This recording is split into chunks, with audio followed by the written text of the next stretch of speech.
गुरुदेव चरण शरण में ले करी पर खाजो सब भेव।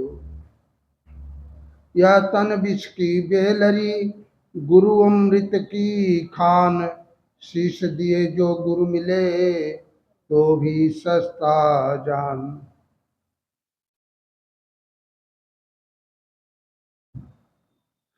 विभिन्न आश्रमों से आए हुए महंतगण, संतगण तथा भक्तगण, भक्तिमती माताएं, आप लोग बहुत दूर दूर से पधारे हैं संतों के दर्शन के लिए और इनकी अमूल्य वाणी सुनने के लिए। यूँ तो आप सब लोग समझदार हैं, क्योंकि जो पारखी संतों के पास जाता है उसको इतना तो बोध हो ही जाता है कि भाई अपने कर्मों का ही फल आदमी को सुख और दुख देता है। और जो विवेकवान संतों के पास नहीं पहुंचा है वो उलूल जुलूल बातें भी करता रहता है जो कि उसके हित का नहीं है। इसलिए विवेकवान संतों का संगत थोड़े देर का भी आदमी को गिरते से बचा लेता है। इसलिए विवेकी संतों का संगत करना चाहिए। और जो ऐसी संगत में आकर के भी अपने मन को नहीं लगा पाता है उसके जीवन में परम शांति का अनुभव नहीं हो पाता है। इसलिए हम लोगों को चाहिए सारी भ्रम और भ्रांतियों को मिटा करके इन विवेकी संतों के शरण में जब जाना तो अपने अहंकार को छोड़ करके जाना, क्योंकि अहंकार आदमी को झुकने नहीं देता है। और जब हम किसी महापुरुष के सामने नहीं झुकेंगे तो हो सकता है हमारे जीवन का भार समाप्त न हो।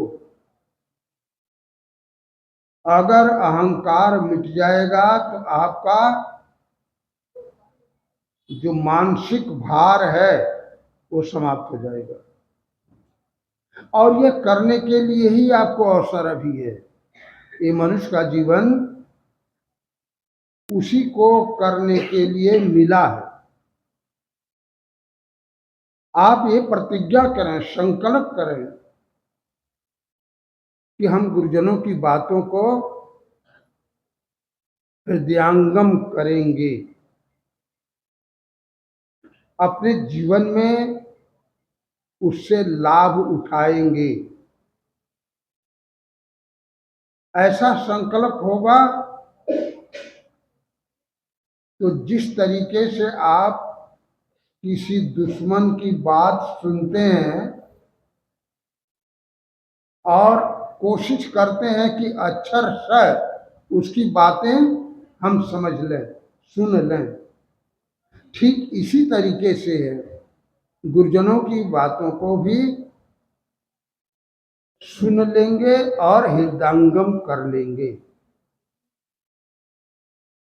तो ये संत गुरुजनों का हमारे ऊपर बड़ा उपकार है।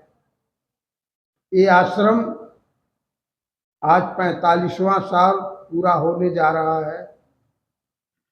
मैं पहले सहारनपुर रहता था। भट्ठे वाले और यहाँ के कुछ लोग, लीला माता जी और उनके परिवार के लोग और तंबाकू वाले जाया करते थे।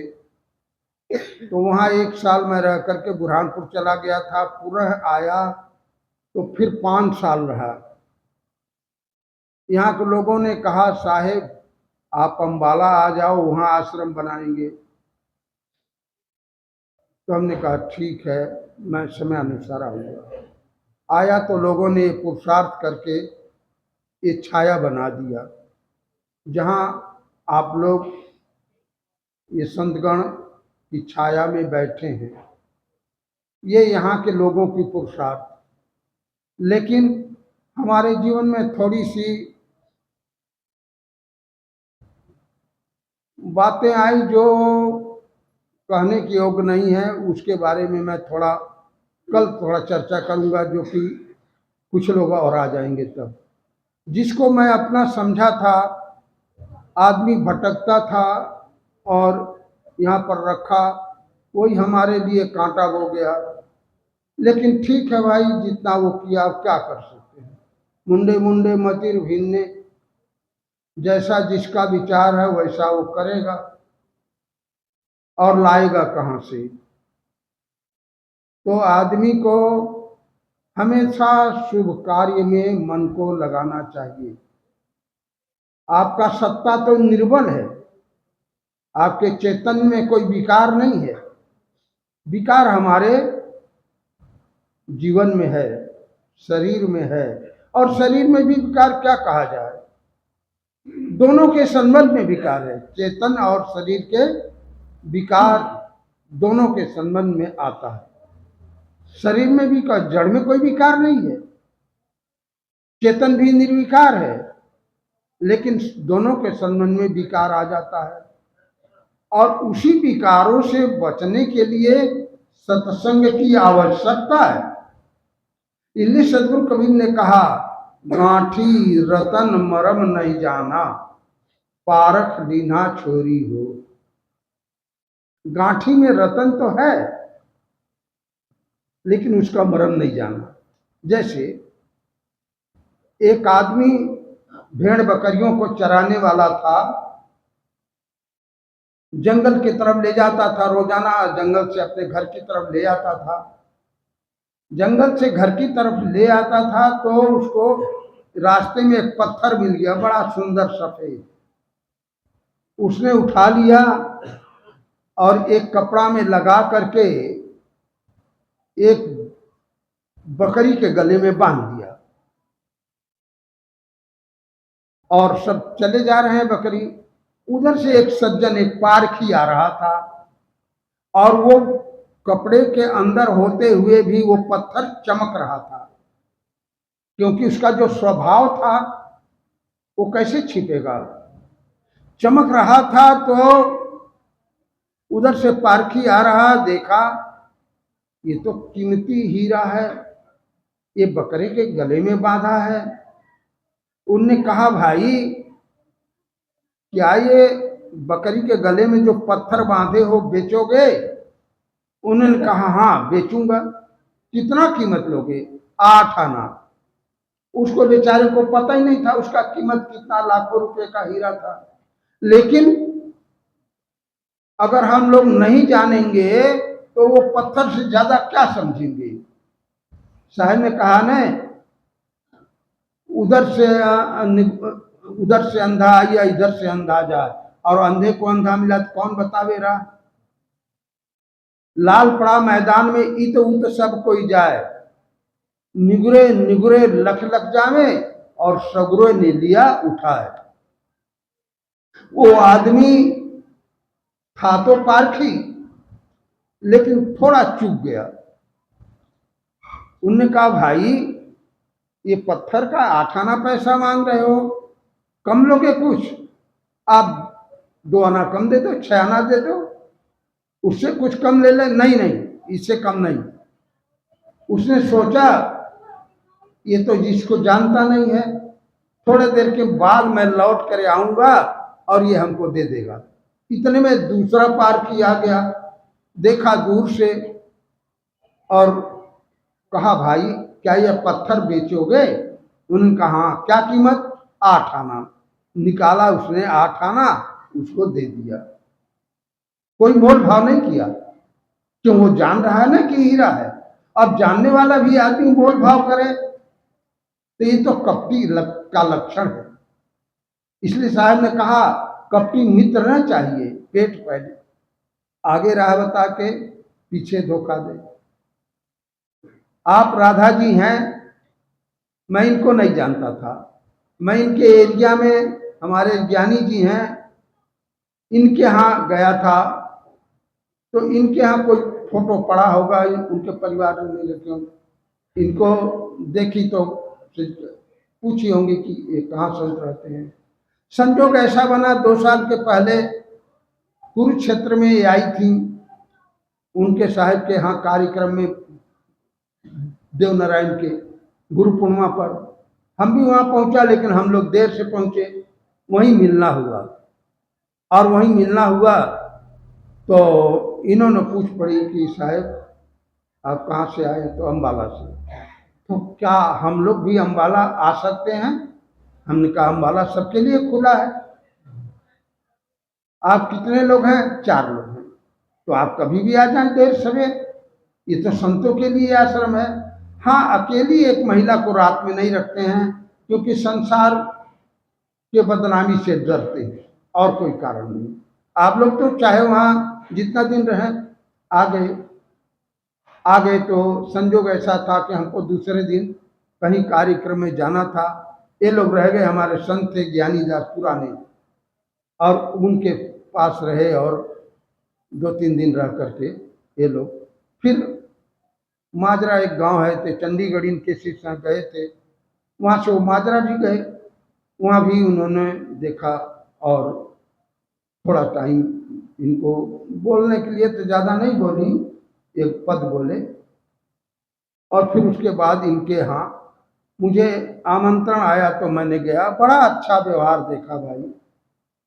इनके गुरुजी थे, आज वर्तमान में उनका ये भौतिक शरीर नहीं है, लेकिन यहाँ के लोग मेरे शरीर को देख करके ऐसा उन्होंने, उनका अनुमान, और शरीर का आकृति थोड़ा बहुत तो मिल ही जाता है, तो उन्होंने कहने लगा कि आप हमारे गुरुजी सावल साहेब हैं। भाई ऐसा हो जाता है। अब वही तो नहीं है, क्योंकि वो तो अपने स्वरूप में लीन हो गए। तो 2 दिन के कार्यक्रम में रहे। उसके बाद इन्होंने हरिद्वार आए थे। यहाँ तो पहले आए थे, इनके कार्यक्रम में नहीं आई थी। संजोग इस साल फिर बना। अब आप लोगों का एक पुरुषार्थ, ये संतों को बुलाया। हमारे पास क्या है? हमारे पास कुछ है नहीं कि जो मैं बुला सकूं, लेकिन आप लोगों का पुरुषार्थ जो है, इन संतों को बुलाया, और इनकी अमृत वाणी आप लोगों के हृदय तक पहुंच रही है। हाँ भाई, क्या टाइम हुआ है बताना तो? 5:30 बजे। 5:30 होगा। अभी आधा घंटा टाइम है। हाँ, तो आपके प्रेमियों का, आपके शिष्यों का मुझे बड़ा उनके द्वारा सम्मान मिला। अब मैं क्या कहूँ, वर्णन तो नहीं कर सकता हूँ, लेकिन बहुत ही अच्छे स्वभाव के लोग हैं। सभी लोगों से हमें सम्मान मिला, और पिछले साल फिर जाना हुआ। तो कहने का मतलब ये हुआ कि हमारा नज़दीक का रिश्ता नहीं, पहले नहीं जानते थे, लेकिन अब हमारा घनिष्ठ हो गया। लेकिन जिसको हम अपना मानता था, वो हमारे बीच में दरार डाल गए। होना तो ऐसा नहीं चाहिए था, लेकिन अब उनका विचार क्या कहें भाई, मुंडे मुंडे मतिर भिन्ने, सबका विचार अलग अलग है। तो इनके द्वारा, इनके शिष्यों के द्वारा, इनके प्रेमियों के द्वारा जो मुझे सम्मान मिला, वो अति सराहनीय है। और अभी भी लोग आए हैं, 5-7 लोग जितने लोग हैं। तो कहने का मतलब यह है कि आदमी का व्यवहार ही तो उनकी महिमा गवाता है। और है क्या हमारे शरीर में? है क्या? हाड़ मांस भरा पड़ा है। एक दिन पड़ जाएगा यहीं, और 4 आदमी ले जाएंगे मरघट में, अंत्येष्टि क्रिया करके घर आ जाएंगे। है क्या इसमें? जिस शरीर का हम अहंकार करें, कौन सा इसमें कीमती वस्तु है? लेकिन अगर सद्गुण संपन्न हो जाए, तो आपका वही सद्गुण ही कीमती है, उसी का कीमत है। अगर सद्गुण नहीं है हमारे अंदर तो इस शरीर को क्या करोगे लेकर के?